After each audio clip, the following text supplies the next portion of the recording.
When it comes to sharing your Power BI reports with your colleagues, there's another option beyond the Power BI service, and that's Power BI Report Server.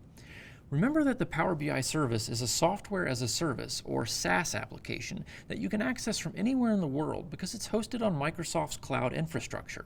Your IT department doesn't need to install it on any servers, nor do they need to do any maintenance or upgrades to keep it running.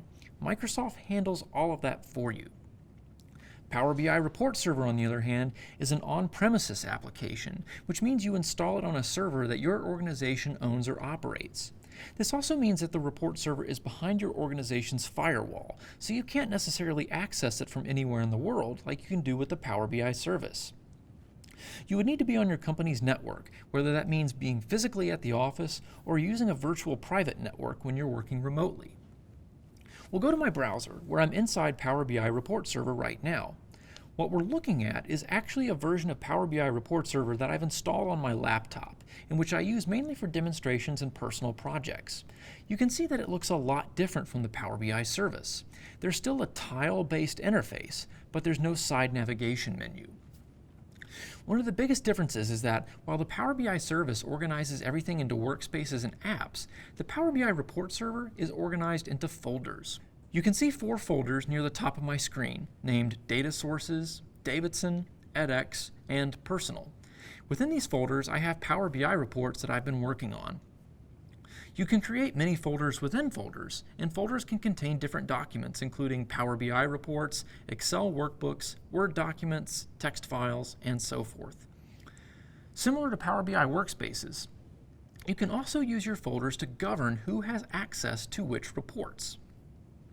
Below the folders are some of my Power BI reports.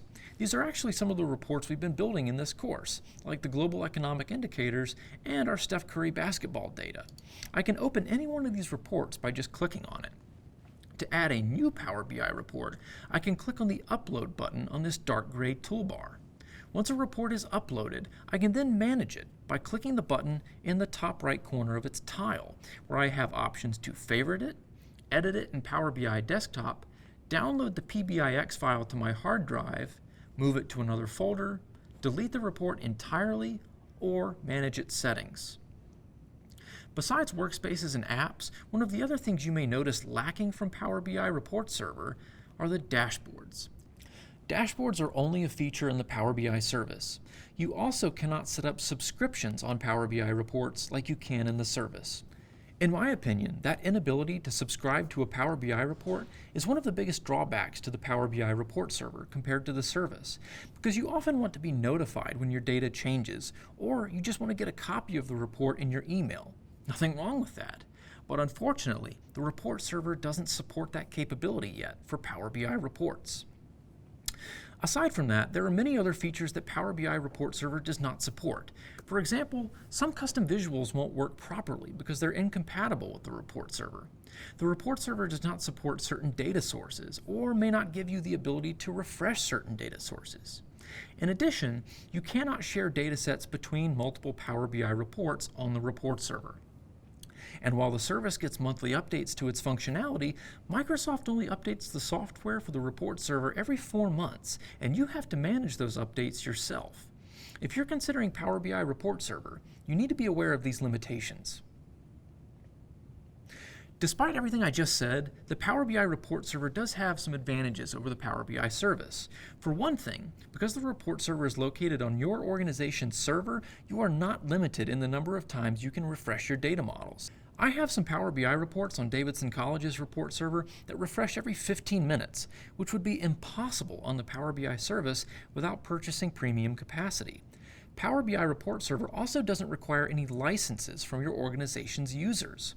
The cost of the Report Server is associated not with individual subscriptions like Power BI Pro, nor with computing capacity like Power BI Premium.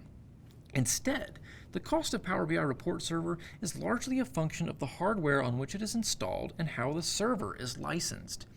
Power BI Report Server requires your organization to have a compatible version of Microsoft SQL Server installed, and take it from me, SQL Server licenses for enterprises usually don't come cheap.